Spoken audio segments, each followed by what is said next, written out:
Queridos, tem algumas coisas interessantes dentro disso que vocês estão trazendo, viu? Várias coisas interessantes que já, né, aparecem aqui nessa nossa conversa. A primeira delas é a que vocês também estão vendo. Ele tá com uma conexão mais forte até do que a gente gostaria, do que é geralmente costumeiro com a chupeta. E ele é muito inteligente. Vocês foram tentando fazer, né, âncoras com alguns momentos, a chupeta para dormir, a chupeta é no berço. E ele rapidamente captou isso. E ele foi entendendo isso e ele entendeu a regra do jogo, então ele pede pela coisa que é a âncora e não pela chupeta, porque ele sabe que está um movimento contra a chupeta. Ele já entendeu tudo isso, não no sentido de botar no bolso, mas assim, não é isso que vocês criaram, que quando é no berço é que eu posso ter a chupeta, então eu quero ir pro berço.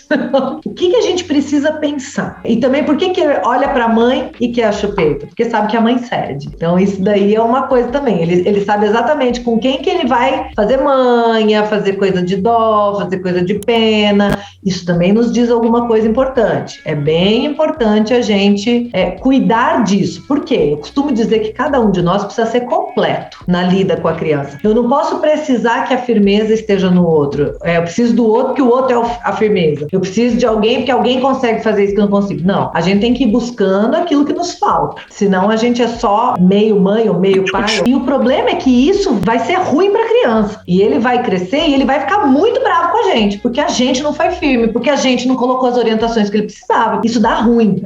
Eu tenho visto casos na vida aqui e é muito ruim. Então, assim, a criança, ela precisa da gente por inteiro. Ela precisa do nosso afeto, ela também precisa da nossa firmeza. E da mesma pessoa. Isso não pode vir o afeto de um, a firmeza do outro. Tem que ser todo mundo com tudo, de preferência. Claro que esse é o mundo ideal, a gente sabe que o real é um pouco diferente disso, mas vocês estão entendendo o que eu tô trazendo, né? E outra coisa também que acontece com a criança. Veja só, a nossa vida, a gente tem muita coisa na nossa vida. A gente tem nosso trabalho, a gente tem nossa criança, a gente tem a nossa relação conjugal, a gente tem a relação com a babá, a gente tem um monte de coisa para dar conta na vida. A chupeta da criança é mais uma coisa na nossa grande vida, cheia de coisas, cheia de...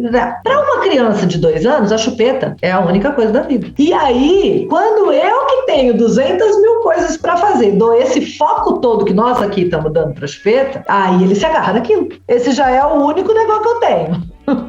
E esse povo todo aí faz um tanto de coisa. Quando olha pra mim, a questão é a chupeta. Se eu falo da chupeta, a minha mãe para tudo, meu pai para tudo. Então é uma forma também de estar no mundo dos adultos, de estar na atenção deles, no foco deles. A gente precisa entender o seguinte: ele tá usando a chupeta para algumas funções, como autorregulação diante de frustração e sono. Então é para regulação emocional, não autorregulação, né? E sono e ansiedade, em alguns momentos de ansiedade. Então, a gente, antes de tirar a chupeta, nós precisamos ir para 2 focos. O que está causando, né, ansiedade, frustração, entender um pouco essa parte e como a gente quer que ele haja com isso. Ele precisa ter autonomia para lidar com essas situações antes de tirar a chupeta, entende? Meio junto. A coisa tem que ir acontecendo. Eu posso, inclusive, passar da chupeta para um objeto de transição que não seja de pôr na boca. Até 3 anos, a criança tem o reflexo de sucção desde que nasce. Se você olhar uma criança dormindo, mesmo que ela não durma com chupeta, ela fica, às vezes, fazendo um movimento. A língua faz assim, ó.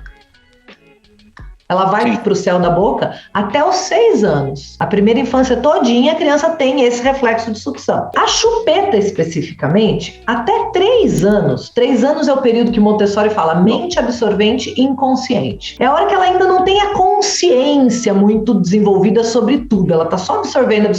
Dos 4 em diante, né? 3 para 4 em diante, 3 em diante, ela começa a questionar, ela começa a entender, você começa a conseguir, né, trazer um pouco mais de reflexão, desse pensamento raciocinado. O temperamento colérico, ele vai ao cognitivo antes do emocional. Então, nesse caso da chupeta, a gente precisa ficar no emocional, porque é uma questão, é uma função emocional, né, que ela cumpre ali. Então, assim, o que eu sugeriria, tá? Já que ele tem 2 anos e 3, eu sugeriria a gente, primeiro, num primeiro momento, passar aí uns 3 meses ou 4, sem falar de chupeta, deixa ele, para ele parar de se defender. fazer? Porque agora ele tá assim, querem tirar minha chupeta.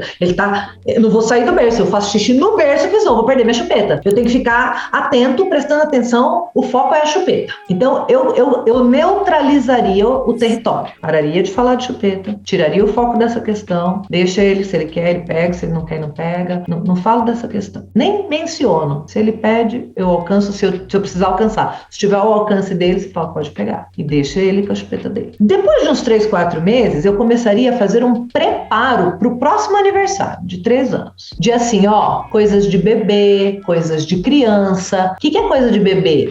Fralda é de bebê, chupeta é de bebê. Crianças maiores já não usam chupeta, já não usam fralda. Então, aí você começa a preparar. Eu fiz isso, tá? Com meu filho, um ritual de passagem com 3 anos. No caso do meu filho, ele queria um bombeiro no aniversário lá, festa de bombeiro, e a gente contou, então no seu aniversário de 3 anos você vai começar a ser uma criança maior, você não é mais um bebê, então você não precisa mais das coisas de bebê, então você vai entregar a sua chupeta pro bombeiro, o bombeiro vai levar para os bebezinhos e tal, combinado, faz sentido, e a criança tem que concordar com esse processo, ela não pode se sentir ameaçada pelo processo, não pode ser algo que faça, porque se você fizer sem ela concordar, o risco dela enfiar o dedo na boca, que é o seu temor, é maior. É que daí a gente precisa entender o que é cognitivo e o que é emocional, senão a gente vai achar que tá. E é um equívoco muito comum. Mas não precisa ser até 3 anos. Diminui esse prazo, mas segue essa rota. Primeiro neutraliza e depois cria um contexto para ter um dia, um ritual, uma despedida, bota no balão, solta no balão, inventa um ritual de despedida, que ele fique consciente que ele já é uma criança maior e não mais um bebê e que ele consiga concordar com isso. Aí nós vamos chegar no ponto da mãe, mas eu realmente acho que ele precisa de ajuda. Quando ele vai se frustrar, quando ele vai ficar com sono, ele vai segurar o quê? Ele vai pegar o quê? Ter alguma coisa, substituir é mais fácil que eliminar, em qualquer coisa. Se você vai fazer uma dieta, que você não substitui alimentos, você quer eliminar refeições, a sustentabilidade dessa dieta, mesmo que você tenha 30, 40, 50 anos de maturidade, a sustentabilidade dessa dieta é muito menor. Uma dieta que você substitui coisas, ela tende a ser muito mais sustentável, ela tende a durar muito mais e vira uma reeducação alimentar, não uma dieta. Então, tem uns princípios importantes de programação neurolinguística para a gente falar sobre isso, né? De trazer algo que não seja nocivo. Então, não quer paninho? Não quer? O que é que pode ser então? Então, encontre alguma coisa que possa ser. Busque alguma coisa que fique tudo bem para vocês. Mas é importante que tenha algo.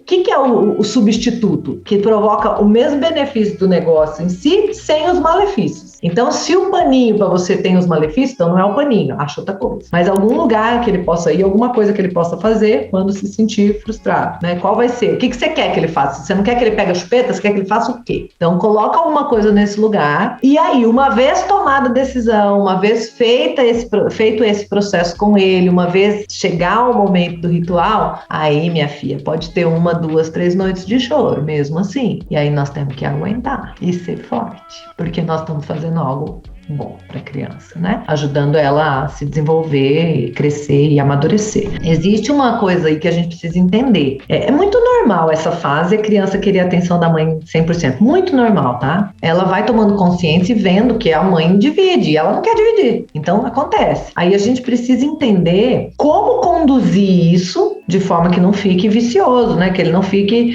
derrubar as plantas. Peraí, né? Aí não, né? Ele precisa entender que isso não. Então, assim, ele derrubou uma vez e fala assim, não precisa fazer isso, vem cá. Você quer ficar com a mamãe? Você fala pra mamãe. Eu lembro nessa fase, quando a criança quer falar com a gente tá no telefone. Eles ficam aquele escândalo, aquela coisa aqui, falando e eu combinei assim, aperta aqui, aperta o meu braço até eu falar com você. Não grita, não fala, aperta aqui. Você quer falar com a mamãe? Aperta aqui. Então ele ficava ali apertando meu braço até eu, espera um pouquinho. Aí atendia ele, aí voltava lá. Mas assim, fiz alguns combinados para ir tornando possível essa parte, né? Tem uma coisa também que é importante. Você faz home office? Muito ruim para criança, home office. Porque a mãe tá mas não está disponível. A criança não dá conta disso. Ela não tem a menor maturidade para entender e captar isso. Então, às vezes é melhor a gente sair de cena na hora que vai trabalhar. Para a criança é mais fácil lidar com a ausência do que com a indisponibilidade, entendeu? Então, assim, é algo legal para se pensar também. Daí, quando está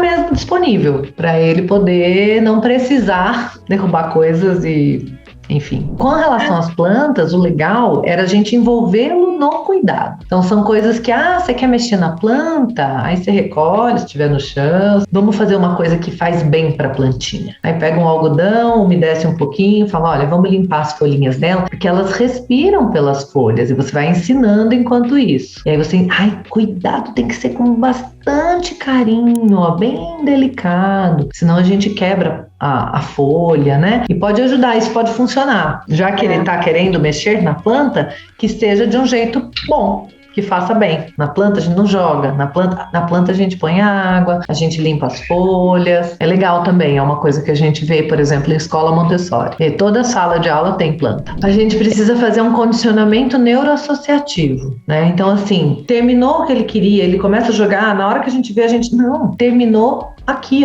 ele tem que estar livre, né? Geralmente a gente põe a criança no cadeirão, a gente põe a criança presa para comer. Então você combina onde? Terminou, não quer mais, tá satisfeito? Aí coloca aqui, copo aqui. Tipo, copo na mesa, copo na pia. Tem só um comando, tá? Copo, pia. Terminou? Pia, copo, pia. É isso que nós vamos repetir. Quando ele jogar no chão ou derrubar nas coisas, a gente mostra a frustração. Você jogou no chão, copo, pia. Rápido assim. É jogo rápido. Frustração, comando. Repetição desse comando. Prato, terminou? Pia. Prato, pia. Terminou? Pia. Copo, pia. Sabe assim? E já martela nisso. O prato é na pia. Pega o prato, põe na pia, por favor. E pronto. Poucas palavras, menos palavras, sabe? Não fica de blá, blá, blá. Aí se ele não fizer, você pediu para ele fazer, ele não fez, eu vou te ajudar dessa vez. Pega o prato, quando a gente termina, é na pia. Fala de novo. Não dá aquele furdúncio pra isso não, sabe? E aí, se ele sujou, pega um pano, ajuda ele a limpar, se ele, né, puder. Se a gente vê que ele não vai fazer, a gente faz e fala, não, olha, no chão suja o prato, pia. Fala menos, sabe? Fica falando muito, não.